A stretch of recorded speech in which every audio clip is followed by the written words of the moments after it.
Taperaya uro lahir Nabi yang istimewa. Suguh lom tapegah bah lahir Nabi mak. Lung kena tayang tikre. Lam gampung tayang makna orang yang pegah-pegah hanje mulut. Alhamdulillah. Pakan tadayang yan munong kuimum. Na lam gampung kuimum na yang hanjin mulut. Na jabut umuthir dua urop lara janggut watewa waka salah ulama Aceh du. Yan na lam kampung makalong dayang.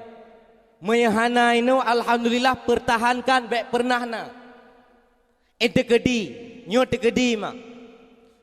Tekedi na orang yang tayang. Menoi tayang. Tunggu. Kupu tunggu tamu mulut. Realita mantang dah jawab. Kamu memulut bang karena senang ngon lahir Nabi. Yang ehnan ne jawab ne kalan nukayan pui tayang. Meyaji hurang carang hai demayang le onan Nabi masalah. Tapi meyai tayang pakan senang ngon lahir Nabi yang ingat bang tak tanda malamnya berarti nyan kau orang carang uji menjampu ngai tungki. Pakan long pegamenan muno contoh yang paling tahu. Tidak orang kalau gemukawin dengan tidak berumah. Lehablah tun kahana Nabi keturunan le Allah. Alih lehablah tun ma Abu Reng Syiklun lahir sabuhanu. Lagayan lahir sabuhanu.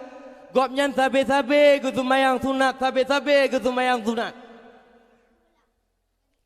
Gejak batayo kepegah. Lehablah tun kalau mukawin. Uronyo lung cukup senang. Karena Allah kan Nabi keturunan kelun. Yan maya orang yang dengar yang pas waras. Hanai tu mayang le. Pakan tenang. Lehablah tun kagak pre. Lehablah tun kagak yak minta ubat. Benar keturunan dan uronyo kagak bi hak layaklah senang. Yang jid kepercayaan munau. Tekedi na umiat mak. Geblau cerapai leahi nanturi cerapai. Yang makan-makan ayam. Geblau taboh cerapai leahi gejo bana. Kemudian icok cerapai leane yan ipudamang lam kerupuh. Terus lah kerupuh habis ipajuh manuk oleh cerapai. Ijak badeo, ikun bang. Long umpah tenang orang.